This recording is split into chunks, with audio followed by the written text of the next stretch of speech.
जी नमस्कार साथियों। आज आप लोगों को हम कराएंगे क्वेश्चन यहाँ पर 6ठी शताब्दी ईसा पूर्व और आज है 8 फरवरी। तो ये मेरा 8 फरवरी का वीडियो है।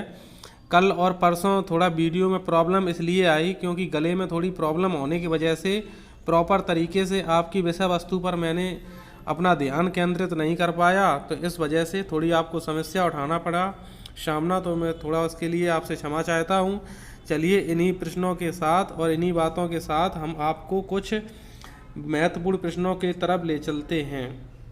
6ठी शताब्दी ईसा पूर्व से जुड़े हुए प्राचीन इतिहास की जो सीरीज चल रही है उसी को अग्रसर करते हुए देखिए क्वेश्चन नंबर 1, बुद्ध का अर्थ है। बुद्ध का क्या अर्थ है? इसके 4 ऑप्शन दिए गए हैं, सभी ऑप्शन को ध्यान से समझें।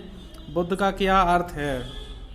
पहला ऑप्शन है ज्ञान प्राप्त, धर्म प्रचारक, दूसरा है प्रतिभाशाली, नेक्स्ट है शक्तिशाली।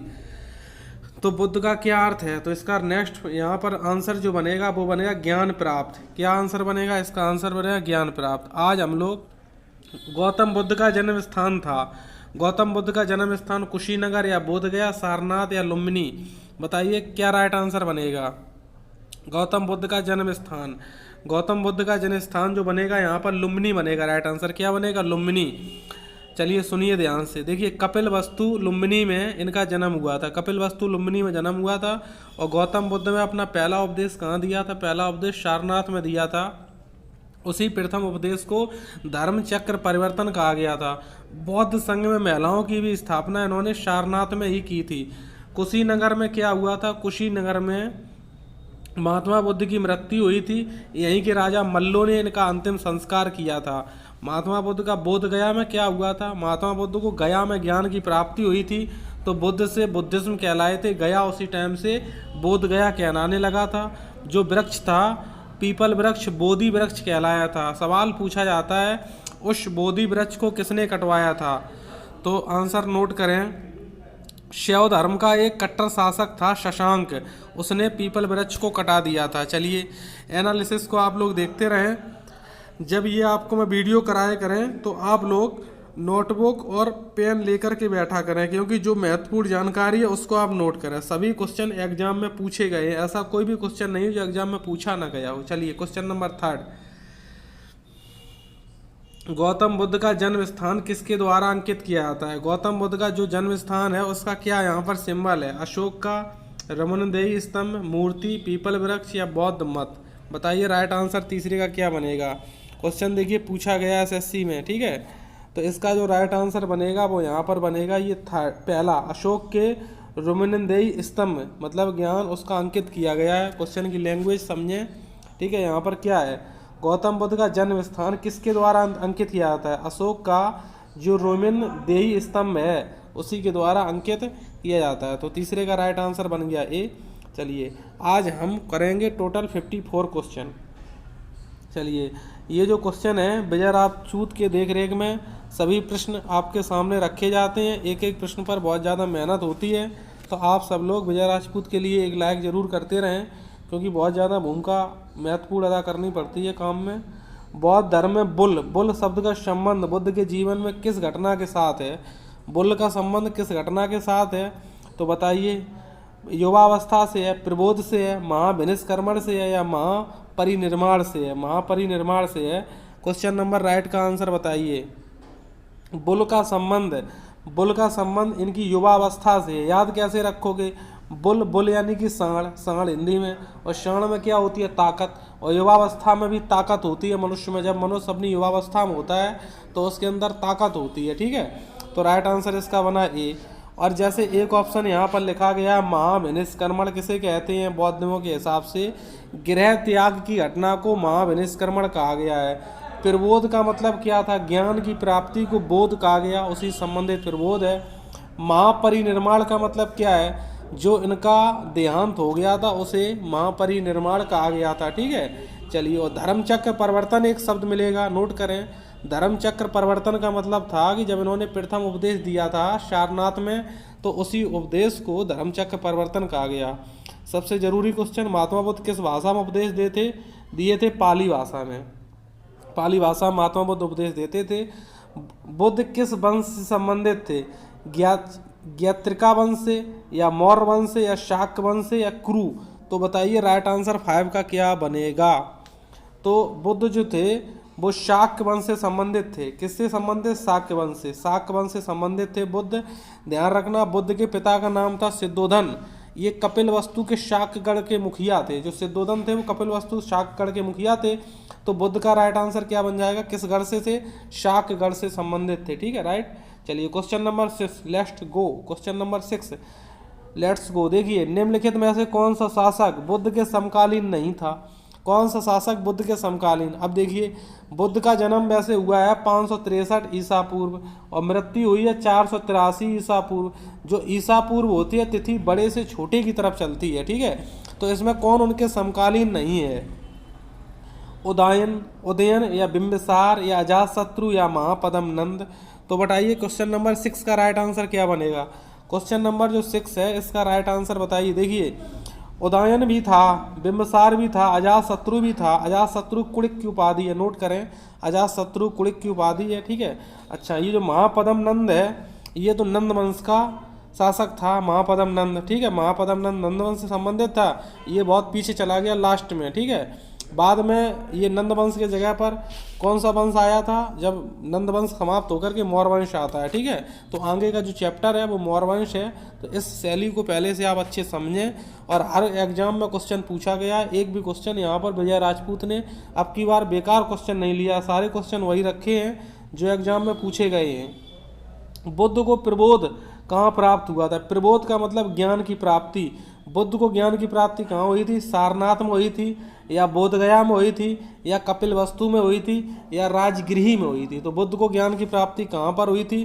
बताइए जल्दी से माय डियर स्टूडेंट। 7 का राइट आंसर। देखिए, गले में बोलने में थोड़ी प्रॉब्लम भी है, लेकिन ये सीरीज आपकी जो मैंने स्टार्ट की है तो आप लोग अपना दायित्व तो समझें और यहाँ पर स्टूडेंटों को जोड़ने का प्रयास करें। पढ़ाते तो हम तब भी रहेंगे क्लास में, चाहे जितने भी स्टूडेंट आएँ, लेकिन आपका भी कुछ मानव होने के नाते मतलब ये बनता है कि फ़र्ज कि हम अपने दोस्तों तक इस सीरीज को पहुंचाएं ताकि सभी लोग लाभान्वित हो पाएँ। तो इस सीरीज को सभी तक पहुंचाइए ताकि सभी लोग लाभान्वित हो पाएँ, क्योंकि हर एक क्वेश्चन में विजय राजपूत की इसमें बहुत ही मेहनत लगी हुई है। तो इसका राइट आंसर क्या बना? इसका राइट आंसर बनेगा यहाँ पर बोधगया। सुनिए माय डियर स्टूडेंट, बुद्ध को ज्ञान की प्राप्ति तो गया में हुई थी। गया उस टाइम से क्या कहलाया था? बोधगया कहलाया था। पीपल का जो वृक्ष था वो बोधि वृक्ष कहलाया था। ठीक है, अच्छा, सारनाथ में इन्होंने पहला उपदेश दिया था 5 ब्राह्मण भिक्षुओं को, सारनाथ में। और कपिलवस्तु के लुम्बिनी में इनका क्या हुआ था? इनका जन्म हुआ था। और राजगृह में क्या हुआ था? राजगृह में इनको गृह त्यागने के बाद शिक्षक मिले थे। राजगृह में गृह त्यागने के बाद इनको क्या मिले थे? शिक्षक मिले थे, यानी कि गुरु मिले थे। अब आप बताइए कि पहले शिक्षक कब मिले थे और पहले शिक्षक कहाँ मिले थे और दूसरे शिक्षक कहाँ मिले थे? दोनों में से आंसर एक बनेगा वैशाली, एक बनेगा राजगृह, जो 16 महाजनपदों में एक है जिसकी राजधानी गिरिब्रिज है। तो आप बताइए बुद्ध को गृह त्यागने के बाद पहले गुरु कहाँ मिले थे और दूसरे गुरु कहाँ मिले थे? तो दोनों में से आंसर जो है वो वैशाली और राजगृह हैं। कन्फर्म करके आप बताइए। जब वीडियो का लाइव चैट बंद हो जाया करे तो इसके बाद कमेंट में। चलिए क्वेश्चन नंबर 8 की तरफ रुख करते हैं और देखते हैं क्वेश्चन नंबर 8 में क्या टाइप किया गया है। बुद्ध ने अपना प्रथम प्रवचन कहाँ दिया था? प्रथम प्रवचन जो पाली भाषा में देते थे कहाँ? गया में, पाटलिपुत्र में, या सारनाथ में, या वैशाली में? तो बताइए इसका राइट आंसर क्या बनेगा। क्वेश्चन नंबर जो 8 है, 8 का राइट आंसर क्या बनेगा? 8 का राइट आंसर बनेगा सारनाथ। क्या बन जाएगा 8 का राइट आंसर? यहाँ पर सारनाथ बन जाएगा। और पहले उपदेश को धर्मचक्र प्रवर्तन कहा गया था और सारनाथ में आनंद के कहने से। आनंद ये कौन था? बुद्ध का एक निजी परिचारक था। निजी परिचारक यानी कि बुद्ध का प्रमुख जो शिष्य था आनंद, उसके कहने से बौद्ध संघ में महिलाओं को प्रवेश दिया गया था। ठीक है, राइट। चलिए अब बताइए, नेक्स्ट क्वेश्चन देख लेते हैं 9। क्वेश्चन नंबर 9 देखिए क्या है, बहुत ही इंपॉर्टेंट क्वेश्चन है। 9 पहले सबसे पहले आप स्क्रीनशॉट ले लें क्वेश्चन नंबर 9 का, इंपॉर्टेंट क्वेश्चन। बौद्ध धर्म में निम्न में से किन बातों पर विश्वास करता है? किन पर विश्वास करता है? पहला पॉइंट क्या है? दुनिया दुखों से भरी है। दूसरा पॉइंट, लोगों को दुख उनकी इच्छाओं के कारण होते हैं। तीसरा पॉइंट, यदि इच्छाओं पर काबू पा लिया जाए तो निर्वाण मिल जाएगा, निर्माण। चौथा पॉइंट डी, ईश्वर और आत्मा के अस्तित्व को स्वीकार करना चाहिए। तो बताइए इसमें से कौन सा कूट सही है? बुद्ध किस में विश्वास करता है? तो क्वेश्चन नंबर जो 9 है इसका आंसर क्या बनेगा? देखिए मेरे हिसाब से इसका जो ये आंसर बनेगा 9 का सी बनेगा। इसका 9 का आंसर सी बनेगा। वो कैसे, समझिए। देखिए सभी पॉइंट सही है, लेकिन ये सही नहीं है। ईश्वर और आत्मा के अस्तित्व को स्वीकार करना चाहिए, ये कोई मतलब नहीं है। ईश्वर और आत्मा से बातें जितनी भी है वो कबीरदास ने की हैं, आत्मा का परमात्मा से मिलन, ठीक है, उसको हटाइए ईश्वर और आत्मा। बाद बाकी जब इन्होंने 4 दृश्य देखे थे तो प्रत्येक दृश्य देखने के बाद ये कहते थे दुनिया दुखों दुख से भरी पड़ी है और लोगों के दुख उनकी इच्छाओं के कारण होते हैं। इच्छाओं पर कहीं अगर काबू पा लिया जाए तो निर्माण मिल जाएगा। निर्माण मतलब जीवन की भाव सागर वैड़ा से हम पार हो जाएंगे। क्वेश्चन नंबर ये 9 हुआ कंप्लीट। क्वेश्चन नंबर देखिए 10। इच्छा सब कष्टों का कारण है, इसका प्रचार करने वाला धर्म कौन सा है? इच्छा सब कष्टों का कारण है, इसका जो प्रचार करने वाला धर्म कौन सा है? इसका बौद्ध धर्म आंसर बनेगा, या जैन धर्म बनेगा, या सिख धर्म, या हिंदू धर्म? तो बताइए इसका राइट आंसर 10 का क्या बनने वाला है। देखिए इसका राइट आंसर बनेगा बौद्ध धर्म। क्या बनेगा राइट आंसर? बौद्ध धर्म बनेगा, ठीक है। जैन धर्म, हिंदू धर्म और सिख धर्म काटिए, राइट आंसर क्या बनाइए? बौद्ध धर्म। क्वेश्चन नंबर 11, इसका लीजिए स्क्रीनशॉट। सबसे इंपॉर्टेंट क्वेश्चन सीरीज का पूछा जाएगा पेपर में। बुद्ध, धम्म, संघ मिलकर क्या कहलाते हैं? त्रिरत्न कहलाते हैं, त्रिसर्ग कहलाते हैं, त्रिवर कहलाते हैं, त्रिमूर्ति कहलाते हैं। बुद्धम संघ मिलकर क्या कहलाते हैं? बुद्धम शरणम गच्छामि, ये सुनते हो? तो ये तीनों क्या कहलाते हैं बताइए माय डियर स्टूडेंट? इसका राइट आंसर ये त्रिरत्न कहलाते हैं। क्या कहलाते हैं? ये त्रिरत्न कहलाते हैं। राइट आंसर इसका बना यहाँ पर ए। चलिए क्वेश्चन नंबर 12 देखिए। किस भाषा का प्रयोग ज़्यादा बौद्धवाद के प्रचार में किया जाता है? बौद्ध में कौन सी भाषा का प्रचार किया गया था? तो ये संस्कृत है, ये प्राकृत है, पाली है, या शौरसेनी है? तो राइट आंसर बताइए इसका क्या बनेगा? 12 का राइट आंसर क्या बनेगा? 12 का राइट आंसर बनेगा यहाँ पर सी। हमने पहले ही बोला था कि किस भाषा का प्रयोग बौद्धवाद के प्रचार के लिए किया जाता है, तो इसका राइट आंसर क्या बनेगा? पाली भाषा में ये उपदेश अपने देते थे। और संस्कृत भाषा आर्यों की भाषा थी, वैदिक सभ्यता में आपको हम पढ़ाई चुके हैं। प्राकृत भाषा जैनियों की है, और सौरसेनी से हिंदी भाषा का जन्म हुआ है। तो ऐसे जो एनालिसिस है इसको आप बहुत ध्यान से सुना करें, क्योंकि यहाँ से भी प्रश्न परीक्षा में बनते हैं। आज कराएंगे तो आपको मैं 54 क्वेश्चन, लेकिन वो 54 क्वेश्चनों के साथ हर 1 या 2 क्वेश्चनों के साथ 2 या 3 क्वेश्चन हम निकालते जा रहे हैं। तो आप बहुत बढ़िया ये आपकी सीरीज है, और इसमें जो बहुत मेहनत का योगदान है भाई विजय राजपूत का अतुलनीय योगदान है, जिसकी तुलना नहीं की जा सकती है। बुद्ध की मृत्यु किस वर्ष हुई थी? 483 ईसा पूर्व, 338 ईसा पूर्व, 453 ईसा पूर्व, 468 ईसा पूर्व?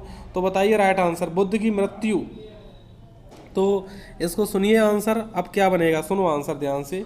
इसका आंसर बनेगा 483 ईसा पूर्व। थोड़ा लॉजिक भी समझे। देखिए बुद्ध का जन्म हुआ था 563 ईसा पूर्व में। कब हुआ था? 563 ईसा पूर्व में कपिलवस्तु के लुम्बिनी, नेपाल के तराई क्षेत्र में जो जगह पड़ती है कपिलवस्तु लुम्बिनी, वहाँ पर हुआ था 563 ईसा पूर्व में। लेकिन मृत्यु कब हुई है? 483 ईसा पूर्व में हुई है। आप सोच रहे हो तिथि उल्टी कैसी चल रही है? माय डियर स्टूडेंट, जो ईसा पूर्व होती हैं वो उल्टी चलती हैं ईसा पूर्व। तो इसका राइट आंसर बना 483 ईसा पूर्व। और एक बात सुनिए, पहले जब इनकी मृत्यु हुई 483 ईसा पूर्व, तो पहली बौद्ध संगीति हुई थी। कहाँ हुई थी? राजगृह में हुई थी। पहली बौद्ध संगीति राजगृह में हुई थी, अजातशत्रु के शासनकाल में। तो पहली बौद्ध संगीति भी 483 ईसा पूर्व में हुई थी, जिसमें मुख्य परिणाम के रूप में सुत्त पिटक और विनय पिटक 2 लिखे गए थे, 2 आए थे आप फोकस में, ठीक है। चलिए क्वेश्चन नंबर 12 की तरफ चलते हैं।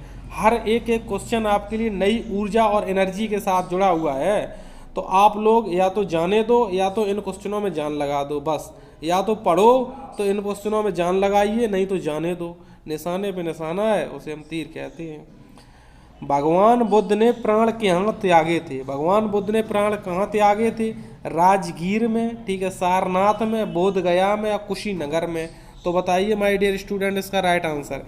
तो देखिए इसका राइट आंसर कहाँ बनेगा? इसका राइट आंसर कहाँ बनेगा? कुशीनगर। इसमें आप भी देखते जाइए, थोड़ा ट्रिक सीखते जाइए। तो इसका राइट आंसर कहाँ बनेगा? इसका राइट आंसर बनेगा कुशीनगर। तो ऐसा कहा जाता है एक व्यक्ति था, उस व्यक्ति ने महात्मा बुद्ध को शुअर का मांस खिला दिया था।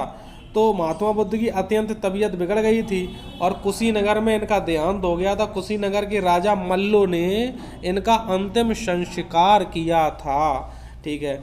अच्छा, सारनाथ में इन्होंने पहला प्रथम उपदेश दिया। महिलाओं को बौद्ध संघ में स्थापना सारनाथ में हुई थी। बोध गया में इनको ज्ञान की प्राप्ति हुई थी बोधि वृक्ष के नीचे।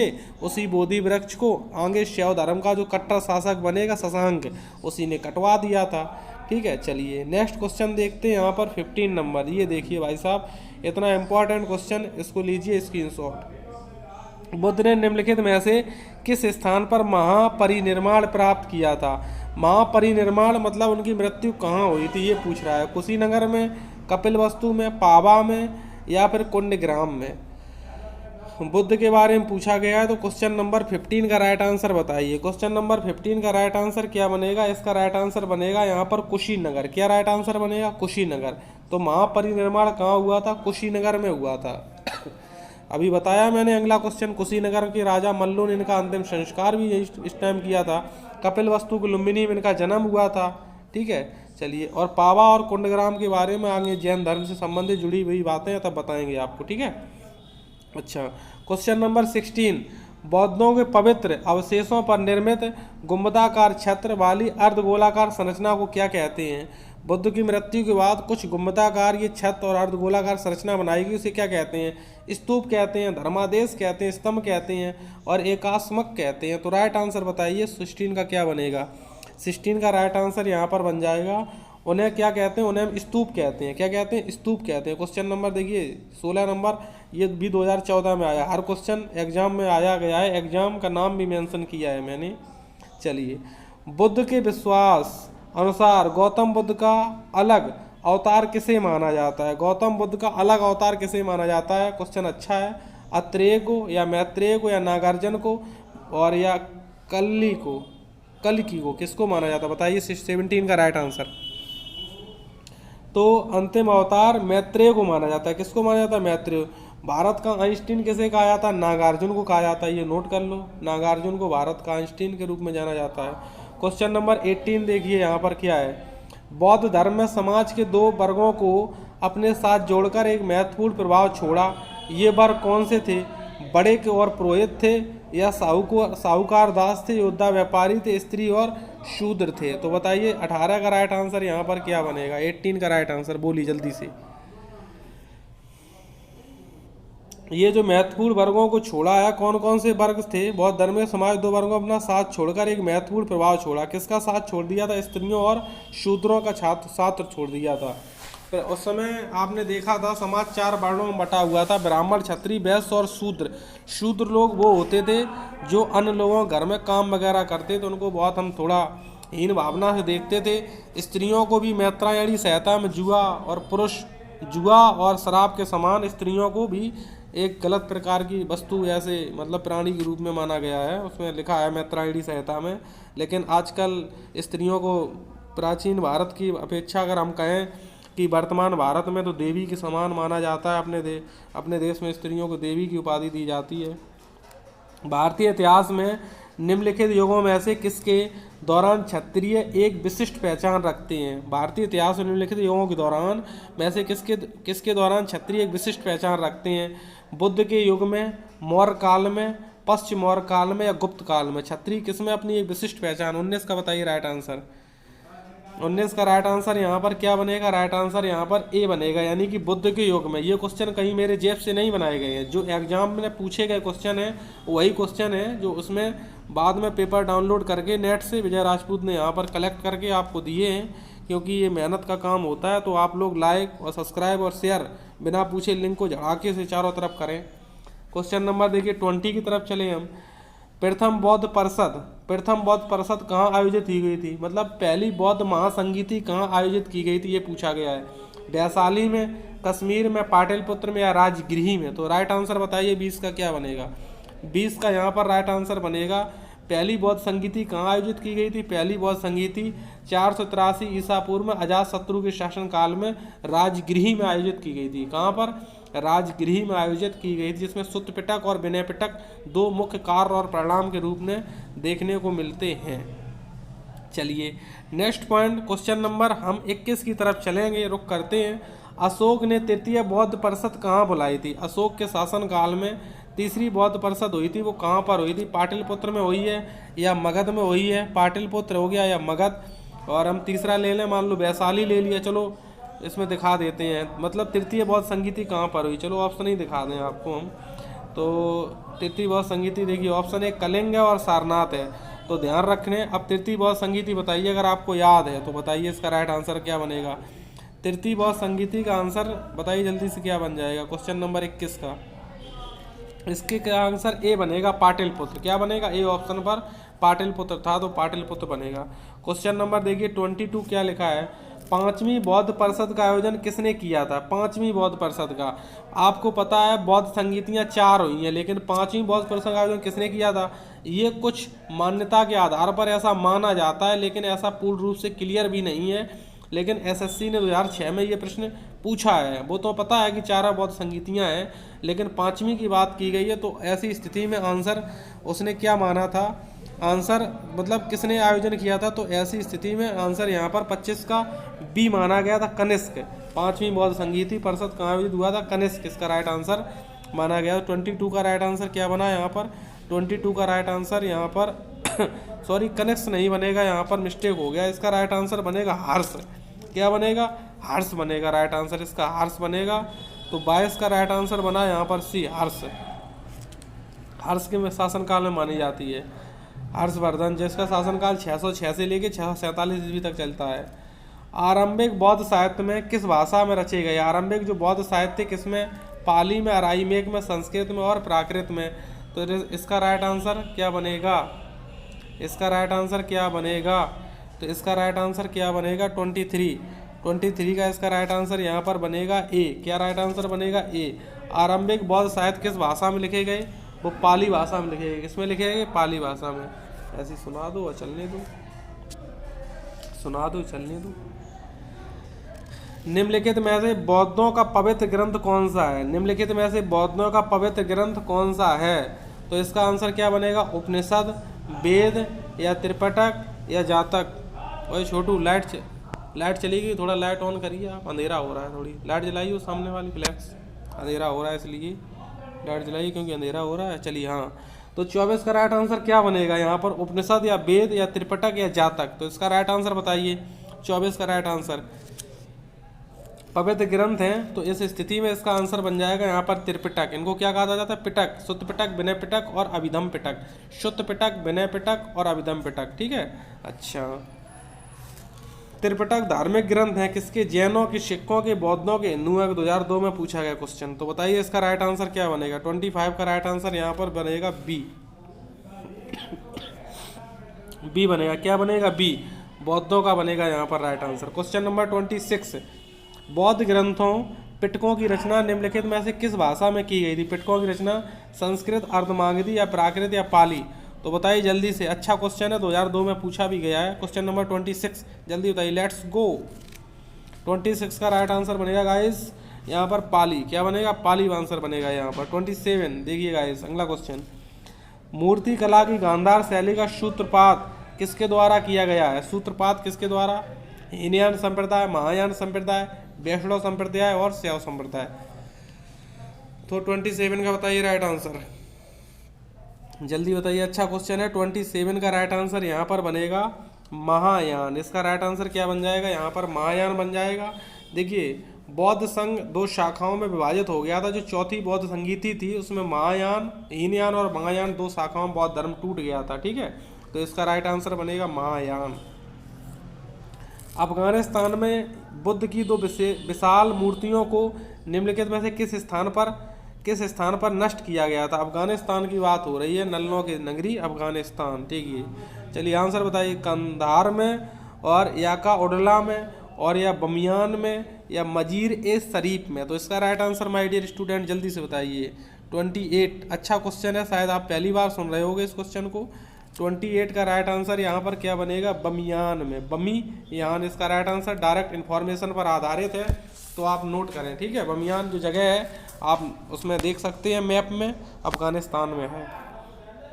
29, निम्नलिखित में से किसके शासनकाल के दौरान प्रसिद्ध अजंता गुफाओं में उत्कीर्णन मतलब जो उस पर चित्रकारी होती है काम सबसे पहले शुरू किया गया था?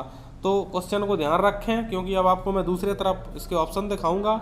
अजंता गुफाओं का उत्कीर्ण काम सबसे पहले कहाँ शुरू हुआ था? तो 29। चलिए इसके ऑप्शन देखिए अब तो बताइए। तो यहाँ पर क्या आंसर बनेगा? यहाँ पर देखिए कदम बनेगा या सातवाहन बनेगा, राष्ट्रकूट बनेगा या मराठा के शासनकाल में? तो बताइए राइट आंसर इसका क्या बनेगा? 29। ठीक है, 29 का राइट आंसर बनेगा सातवाहन। क्या बनेगा? सातवाहन। सातवाहनों ने शीशे और प्रोटीन के सिक्के भी चलाए थे, इस चीज को भी ध्यान रखना है। चलिए भाई अगला क्वेश्चन।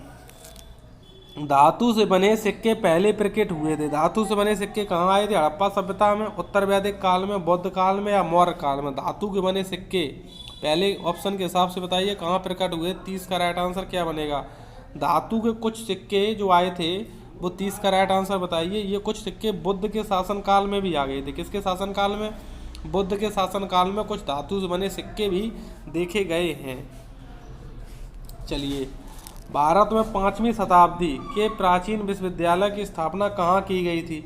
वाराणसी में या गया में या नालंदा में या तक्षशिला में? तो बताइए इसका राइट आंसर। 31 का राइट आंसर क्या बनेगा? तो 5वीं शताब्दी की बात की गई, प्राचीन विश्वविद्यालय की स्थापना वो नालंदा में की गई। कहाँ की गई? नालंदा में की गई थी। ठीक है, राइट। चलिए क्वेश्चन नंबर 32। जैनियों के पहले तीर्थंकर कौन थे? अरिष्टनेमी थे या पार्श्वनाथ थे या अजितनाथ थे या ऋषभ थे? तो जैनियों के प्रथम आपको तीर्थंकर की बात कही है, पहले तीर्थंकर की बात की गई है। तो तीर्थंकर का मतलब समझिए ऐसे व्यक्ति जिसके द्वारा हम जीवन की भावसागर बेड़ा को पार करने में साधक के रूप में प्रयोग करते थे, उन्हें तीर्थंकर कहा जाता था। 32 का राइट आंसर जल्दी बताइए। Let's go. 32 का राइट आंसर जल्दी से बताइए क्या बनेगा? 32 का राइट आंसर यहाँ पर बनेगा ऋषभ। क्या बनेगा? ऋषभ राइट आंसर बन जाएगा। ठीक है, क्वेश्चन नंबर 33। भारत में जैन धर्म के संस्थापक किसको माना जाता है? गौतम को, चंद्रगुप्त को, महावीर को या अशोक को? तो बताइए इसका राइट आंसर 33 का क्या बनने वाला है? कहीं स्पीड तो नहीं है ज़्यादा? कोई विशेष स्पीड नहीं है क्योंकि आप स्पीड बना के चलें क्योंकि परीक्षा में भी प्रश्न आपको जल्दी जल्दी स्पीड में करने हैं। अगर आपको आता है तो एक ही बार में आपके मन और चित्त पर, दिमाग पर क्लिक करेगा।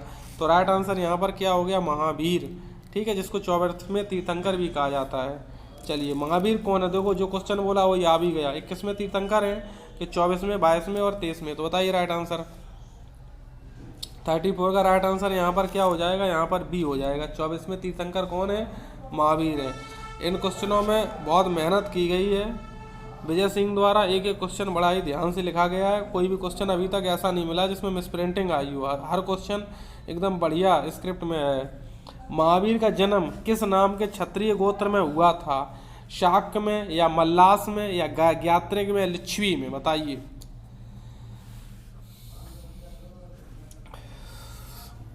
महात्मा बुद्ध का तो शाक्य में हुआ था, लेकिन महावीर का किस में हुआ था? महावीर का ज्ञात्रिक में हुआ था। किस वंश गोत्र में माना जाता है? ये ज्ञात्रिक गोत्र में माना जाता है, लेकिन शाक्य में तो महात्मा बुद्ध का माना गया था। तो 35 का राइट आंसर बी। देखिए, लॉर्ड महावीर को 26वां जन्मोत्सव कब मनाया गया? लॉर्ड महावीर का 26वां अभी जन्मोत्सव ऑप्शन के हिसाब से बताइए कब मनाया गया? 2000 में या 6 में, 1 में या 5 में? जल्दी बताइए राइट आंसर इसका। 36 का राइट आंसर बनेगा ये 2000 ईस्वी मनाया गया क्वेश्चन के मुताबिक। थोड़ा क्वेश्चन ये 1999 में आया है तो उसी के हिसाब से ये डेट आपको वहीं पर दी गई थी। तो 1999 वाली परीक्षा में पूछा गया, वहीं से प्रश्न ये लिया गया है। चलिए क्वेश्चन नंबर 37 की तरफ चलते हैं। आप लोग जुड़े रहिए संपूर्ण मनोयोग के साथ क्योंकि 2 दिन से क्लास सही नहीं हो पा रही है क्योंकि थोड़ी गले में प्रॉब्लम होने की वजह से। जो स्टूडेंट लेट जुड़े हैं वो जानिए समझिए। महावीर की माता का क्या नाम था? बुद्ध की माता का नाम तो अलग हो गया, आपने पढ़ लिया, लेकिन महावीर की माता का नाम पूछा गया। यशोदा, त्रिशला या अनुज्या या देवानंदी? तो महावीर की माता का नाम बताइए। 37 का राइट आंसर क्या बनेगा? महावीर का माता का नाम जो था वो त्रिशला देवी था। क्या था? त्रिशला देवी महावीर की माता का नाम था। चलिए क्वेश्चन नंबर 38। ठीक है, और लेकिन बुद्ध की माता का नाम यशोधरा था। ठीक है, इस चीज़ को भी जाने रहिए। पत्नी का नाम भद्रकच्छना बिंबा गोपा। ठीक है, और बुद्ध की माता का नाम महामाया है। बुद्ध की माता का नाम महामाया है, पत्नी का नाम यशोधरा कह लीजिए। बुद्ध की पत्नी यशोधरा थी। बिंबा गोपा या भद्रकच्छना भी इनके अन्य नाम मिलते हैं। ठीक है, और बुद्ध की मौसी का नाम प्रजापति गौतमी था, बाद में माता कहलाई। ठीक है, ध्यान रखना, क्योंकि कभी कभी कोई पॉइंट गलत भूल जाता है तो उसको वापस से हम रिपीट भी करते हैं, तो आप लोग इन चीज़ों को थोड़ा ख्याल जाने रहिए और समझे रहिए। लॉर्ड महावीर की मृत्यु कहाँ हुई थी? लॉर्ड महावीर की मृत्यु कहाँ हुई थी? श्रवणबेलगोला में, और यहाँ पर लिखा है कलुगमले में, लुम्बिनी उद्यान में, पावापुरी में। बताइए लॉर्ड महावीर की मृत्यु कहाँ हुई थी? तो 38 का राइट आंसर बताइए। देखिए लॉर्ड महावीर की मृत्यु पावापुरी में हुई। कहाँ पर हुई है? पावापुरी में हुई है। ठीक है, चलिए राइट आंसर इसका बना डी। प्राचीन भारत का वह कौन सा शासक था जिसने अपने जीवन के अंतिम दिनों में जैन धर्म को अपना लिया था? किसको अपना लिया था? जैन धर्म को अपना लिया था। समुद्रगुप्त था, बिंदुसार था, चंद्रगुप्त था या अशोक था? देखना भाई, लाइट आ गई क्या? समुद्रगुप्त या बिंदुसार या चंद्रगुप्त या अशोक? तो इसका राइट आंसर बताइए। 39 का क्या बनेगा? 39 का जो राइट आंसर है यहाँ पर क्या बनेगा? चंद्रगुप्त बनेगा। क्या बनेगा? चंद्रगुप्त। देखिए कौन शासक था जिसने अपने अंतिम दिनों को जैन धर्म को अपना लिया था? जैन धर्म किसने अपना लिया था? चंद्रगुप्त ने। और बौद्ध धर्म किसने अपना लिया था? अशोक। अशोक ने, ऐसा कहा जाता है, अशोक जो सम्राट अशोक था उसने युद्ध की नीति को छोड़ करके बुद्ध की नीति धारण कर ली थी। अपने इसने बालक बालिका महेंद्र और संघमित्रा को बौद्ध धर्म का प्रचार करने के लिए श्रीलंका में भी भेजा था। देखो इतना प्रभावित हो गया था बौद्ध धर्म से अशोक, सम्राट अशोक। दक्षिण भारत में प्रसिद्ध जैन केंद्र कहाँ स्थित है? रामेश्वर में है, कांची में है, कि मदुरई में है, कि श्रवणबेलगोला में है? बताइए, दक्षिण भारत की बात हो रही है यहाँ पर। यहाँ पर 40 का राइट आंसर बनेगा यहाँ पर श्रवणबेलगोला। राइट आंसर क्या बनेगा? श्रवणबेलगोला में है प्रसिद्ध जैन केंद्र, श्रवणबेलगोला। ठीक है, क्वेश्चन नंबर 41। जैन साहित्य को क्या कहा जाता है? त्रिपिटक, आर्यसूत, वेद या अंग? क्या कहा जाता है जैन साहित्यों को? ठीक है, तो क्वेश्चन नंबर 41 का राइट आंसर बताइए क्या बनेगा? 41 का राइट आंसर यहाँ पर बनेगा डी। क्या बनेगा राइट आंसर? यहाँ 41 का राइट आंसर बनेगा डी। क्वेश्चन नंबर देखिए 42 में क्या लिखा है? तमिल का गौरव ग्रंथ जीवक चिंतामणि, जीवक चिंतामणि किस धर्म से संबंधित है? तमिल का जो गौरव ग्रंथ है जीवक चिंतामणि किस धर्म से संबंधित? जैन धर्म, बौद्ध धर्म, हिंदू धर्म या ईसाई धर्म? बताइए इसका राइट आंसर। 42 का क्या बनेगा माय डियर स्टूडेंट्स? 42 का राइट आंसर यहाँ पर क्या बनेगा? 42 का राइट आंसर ये जैन धर्म से संबंधित था। किससे था ये ग्रंथ? जैन धर्म। इसको स्क्रीनशॉट ले लें, महत्वपूर्ण क्वेश्चन है, परीक्षा में वापस आ भी सकता है। अब देखिए, किस प्रकार का मृत भांड या पोटरी भारत में द्वितीय शहरीकरण के प्रारंभ का प्रतीक माना गया है? बताइए कौन सा? चित्रित धूसर बर्तन, उत्तरी काली पॉलिशकृत बर्तन, और गेरुए रंग वाले मृत भांड, काले लाल बर्तन वाले मृत भांड। तो 43 क्वेश्चन का राइट आंसर क्या बनेगा? देखिए, जो उत्तरी काली पॉलिशकृत बर्तन है उन्हीं को मृतभांड द्वितीय शहरीकरण में प्रतीक माना जाता है। तो राइट आंसर यहाँ पर बी है। कोई घर से नहीं बनाएगा क्वेश्चन। एसएससी में 2000 में ये पूछा गया, यही क्वेश्चन आपके पुलिस और लेखपाल में रिपीट भी होंगे। क्वेश्चन नंबर चलिए 44 की तरफ रुख करते हैं। तो आज मैं आपको 54 क्वेश्चन कराऊंगा, लास्ट तक जुड़े रहिए, लास्ट तक। देखिए, भारत में सबसे पुराना लौह युग जुड़ा हुआ है चित्रित धूसर मृत भांडों के साथ, काले और लाल मृत भांडों के साथ, गेरुए के मृत भांडों के ओसीपी के साथ, उत्तरी काली पॉलिशदार मृत भांडों के साथ। तो 44 का राइट आंसर बताइए क्या बनेगा? चित्रित धूसर मृत भांडों के साथ। यहाँ राइट आंसर बनेगा चित्रित धूसर मृत भांडों के साथ। Question number 45। थोड़े टफ क्वेश्चन आपको लगेंगे, लेकिन जब तक टफ नहीं पढ़ोगे तब तक आप एग्जाम में 100% परफॉर्मेंस नहीं कर पाओगे। जीके जीएस में टफ पढ़ोगे तभी 100% परफॉर्मेंस सोच के जाओगे, तब वहाँ पर 80 और 82% परफॉर्मेंस कर पाओगे। हम तो सोच रहे हैं कि अब 100% करो, जब आपको छोड़ दोगे तो 100% परफॉर्मेंस आपका नहीं हो पाएगा। मेरे प्यारे विद्यार्थियों, मगध के उत्थान के लिए कौन सा प्रथम शासक उत्तरदायी है? मतलब मगध उत्कर्ष के लिए बिंदुसार है या बिम्बिसार है? ठीक है, अजातशत्रु है या वासुदेव है? तो राइट आंसर बताइए 45 का। बहुत ही फेमस क्वेश्चन है ये, बिम्बिसार बनेगा। राइट आंसर क्या बनेगा? बिम्बिसार। ठीक, क्वेश्चन नंबर 46। अच्छा क्वेश्चन। निम्नलिखित में से वह कौन सा शासक था जिसने राज्य सिंहासन में बैठने के लिए अपने पिता बिम्बिसार की हत्या कर दी? मतलब उसे राज सिंहासन नहीं मिला तो अपने पिता को ही तलवार मार दी। कौन सा था? अशोक था, अजातशत्रु था, कनिष्क था या शिमुख था? तो राइट आंसर बताइए 46 का क्या बनेगा? ये अजातशत्रु था जिसके शासनकाल में पहली बौद्ध संगीति हुई 483 ईसा पूर्व में। तो अजातशत्रु ने अपने पिता बिंबिसार की हत्या कर दी थी, अपने पिता बिंबिसार की हत्या कर दी थी। चलिए, निम्नलिखित में से कौन सा प्राचीन भारतीय नगर 3 विद्वान संत कपिल, गार्गी और मिथिला, गार्गी मैत्रेय का घर था, तो काशी या मिथिला या उज्जैनी या पाटलिपुत्र। ये क्वेश्चन मैंने आपको वैदिक सभ्यता में बताया भी था, मिथिला घर बताया था, लेकिन मिथिला से ही आप आंकड़ा लगा के यहाँ पर आंसर सही कर सकते हैं।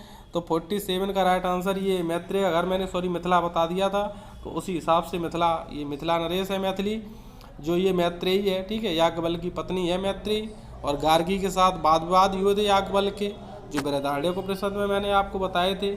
चलिए, सिकंदर महान शिक्षक कौन था? सिकंदर महान शिक्षक कौन था? डेरियस था या साइरस था या अरस्तु था या शुक्रात था? सिकंदर महान का शिक्षक कौन था? सिकंदर जो महान था उसके गुरु का नाम पूछा गया है, शिक्षक कौन थे मतलब उसका गुरु, जैसे आपके गुरु हम हैं तो ऐसे सिकंदर गुरु कौन था?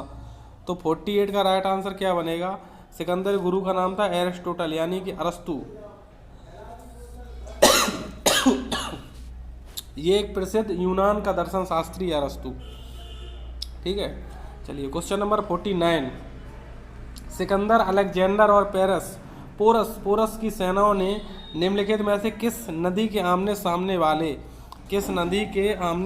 वाले, चलिए क्या लिखा ऊपर, आमने सामने वाले तटों पर पड़ाव डाला था? रावी के, झेलम के, सतलज के, चुनाव के। तो राइट आंसर इसका क्या बनेगा? 49 का राइट आंसर क्या बनेगा? यहाँ पर बनेगा झेलम। क्या बनेगा? झेलम। यह जो झेलम नदी है सिंधु की सहायक नदी है। सिंधु की 5 सहायक नदी आपको हमने बताई थी, बार बार आप याद करते रहें, चीनाव, झेलम, रावी, सतलज और व्यास।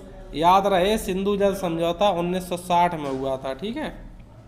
भारत की तरफ से प्रधानमंत्री पंडित जवाहरलाल नेहरू थे और पाकिस्तान की तरफ से अयूब अली खान थे, सिंधु जल समझौता के समय 1960 में।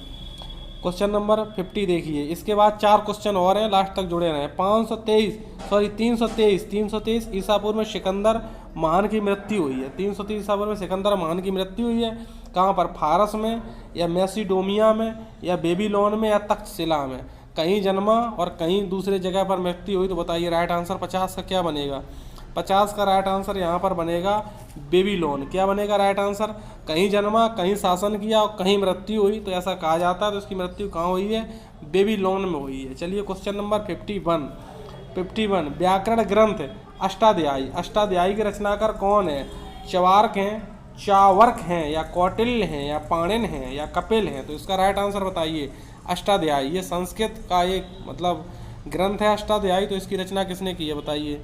और संस्कृत थोड़ी इसमें आती भी है, आर्य सभ्यता से जुड़ा हुआ चैप्टर अभी आपने पढ़ा भी है, तो राइट आंसर बताइए। तो ये पाणिनि की पुस्तक, किसकी पुस्तक है? ये पाणिनि की पुस्तक है।